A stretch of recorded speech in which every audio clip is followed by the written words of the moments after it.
are welcome to Anchor Network, where you get first-hand information about things happening around you. And I appreciate every one of you who are subscribed to this channel. And if you have not subscribed, please press the red button and make sure you press the bell icon, because if you don't press the bell icon, you will not be notified anytime we post news, because we want you to get the news as soon as they come, as fast as they come. So press the bell icon so that you'll be notified anytime. The news we have for you now, you'll be glad that you are aware of it. Stay tuned. The leader of the indigenous people of Biafra, IPOB, Nnamdi Kanu, say he is traversing the civilized world, ramping up the diplomatic outreach that will compare a referendum for the Republic of Biafra. Nigeria News reports that the secessionist leader made this known on the microblogging site Twitter on Monday, June 17. Kanu, who had said on May 16 during what he tagged a live global address that he will not stop agitating for the Republic of Biafra and that the enemies of Biafra cannot stop the ongoing agitation, urged all Biafrans to keep faith that a Biafran Republic will emerge. The IPOB leader tweeted, as Jubri, his Kaaba, his S-men, his terrorists and jihadists ramp up on their end-stage jihadist subjugation of Nigeria, I'm traversing the civilized world, ramping up the diplomatic outreach that we compare at Biafran referendum. I urge all Biafrans to keep faith. Meanwhile, Nigeria News reports that Kanu is leading a group seeking secession from Nigeria. The group has since been proscribed by the Nigerian government led by President Muhammadu Buhari. A statement by its spokesperson, Ima Powerful, reads, the international move to gather Biafrans together for the total and final liberation of Biafran people from Nigeria by our leader, Mazi Nnamdi Kanu, is gathering momentum across the whole world, especially during this present visit to United States of America, USA. The visit to America is bringing all Biafrans residing in America and other parts of the world together to pursue a common cause under one dominant ideology as propagated by IPOB. Biafrans in different parts of America, both Ijo, Igala, Idoma, Ugoni, Igbo, Igbanke, Anang, Urubu, Efik, and others are gathering together and speaking with one voice to proffer solution and work towards a realistic strategy for Biafra freedom. Our people in America hosted our leader Mazi Nnamdi Kanu, his wife Mrs. Uchechi Oku Kanu, and his entourage at the Martin Luther Jr. Center in Atlanta, Georgia on May 30, 2019. Many more Biafrans and diaspora organizations are also preparing to host him in the various town hall meetings across the United States, from Chicago to Houston, New York City, Maryland, and Washington, D.C.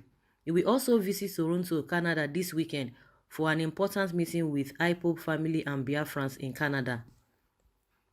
We are urging those doubting Thomases both in America and Canada to come out and confront our leader regarding any issues or grudge they may have. It is a challenge we expect people to rise up to. IPOB is an open institution that welcomes everybody. Therefore, our leader Mazi Nnamdi Kanu will be ready to answer any question that may come from Biafrans regardless of your ethnicity, orientation, or affiliation.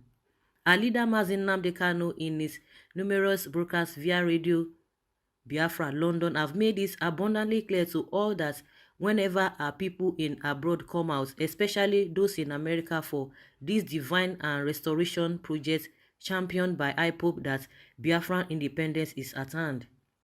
As this town hall meeting, which is going across America, so too is our underground diplomatic moves to restore Biafra. The effort to engage all major stakeholders, both local and international, by our leader during this tour, USA and Canada, is an indication that no stone is left unturned in this divine Biafra restoration project. We thank the Most High God Chukwu Okike Abiama, who made his journey a successful one. The gesture and respect our people living in America accorded to our leader Mazi Nnamdi Kanu is awesome. We ask God Almighty Chukwu Okike Abiama to bless and protect them in their efforts to make Biafra restoration a reality. Honestly, I don't know the reason why the Nigerian government is afraid of this referendum of a thing. When you feel that people are not politically relevant, that you guys are the ones that are relevant, then let the people go. Let there be referendum. If the referendum takes place at the end of the day, so be it. So why are they hiding? If you know and you believe that the referendum cannot scale through, then put it to test and see what happens at the end of the day. And now you see that a lot of other region, most especially Yoruba land now, they started crying out that all the people causing trouble in their land should vacate. And we know these people should vacate the place because they are causing mayhem. I think initially they didn't believe it, but now it's becoming evident. It's becoming reality to everybody. So now they have to fight against these guys. These guys are going from place to place to cause mayhem. And meanwhile, it takes two to tango. For referendum to take place, that means the people that are the Biafrans leaders in the government, the Biafran leaders in the government, they are the ones to push for these things because from what we heard, it's like it's not in the constitution. And definitely we have Biafrans who are at the aim of affair. We have the Igbos there. So why can't they push for it? We have senators, we have people, from the House of Representatives. They are all there. So what are they doing? And I think these guys don't really want it to happen. It's just the people want it, but there are leaders leading them in Igbo land that are representing them, at the federal level. They don't want this thing to come up because if they really want it to come up, they would have agitated for it. They would have, tried to make sure that the bill is passed. But I think maybe the way Nnamdi Kanu is going around the world, since the people of since their leaders in Igbo land don't want to take responsibility, they will continue to hear it. But I just believe that they will think, oh, this man, by the time he gets tired, he will forget about this referendum. But now he has emphasized it, that he's not going to relent, that nothing will make him to stop. Nothing will stop it. As many that are thinking about it, that it might not come to pass at the end of the day, but he himself is not going to relent. And that is why you see him moving from place to place, from country to country, aligning with the people, telling the people on how it will go, making sure that people really understand the cause that he himself is fighting, and is getting the cooperation from a lot of people, moving from place to place. We saw the videos throughout last month, moving from US to Canada, from UK to Australia, and all of those places. And people are beginning to buy the whole thing. A lot of people are beginning to realize what he has been saying, because the problem now is facing everybody. Every part in the country, in Nigeria, everybody is facing the problem, because he talked about how Buhari jihadists and the S-men going around causing their own mayhem. He himself is going around meeting the top leaders, meeting the people that matter, that, to make sure that this referendum come to stay. Like what I said, if the leaders of the Igbos in the House of Representatives and in the upper and lower chamber, if they are not ready to push up this bill, that this referendum, let it take place. The earlier they allow this referendum to take place, the better for everybody. The better for everybody. And I feel that the people that do not really want this referendum or good governance in Nigeria are the people that are benefiting from this government. They don't want it to happen because they love to see people suffering. They love to see people in penury, in agony. And as they are seeing people in those states, it gives them joy because they are accumulating wealth. Where are you taking all this money to? Because at the end of the day, it amounts to wickedness and greed.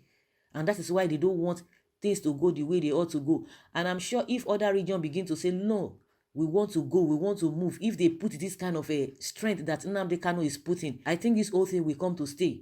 The idea of some session taking the lead all the time, and meanwhile, even if they are taking the lead or they try to put themselves in the position of leadership, but the problem that they are causing now, their people are causing problem, moving from one region to the other, and they have that audacity to be causing mayhem, to be causing problem, and the government is not saying anything about it. If it were to be other region, you will see them swinging into action. You will see python dance, crocodile tears, every form of dance, every form of action, every form of group will come for those people. I think the way forward is let there be a referendum. But like Nnamdi has said, that he's not going to relent, he's not going to be discouraged. He's moving in his mind to make sure that this referendum takes place. That is just my own opinion. I would like you guys to put down your contribution in the comment section below. Thank you very much. Bye.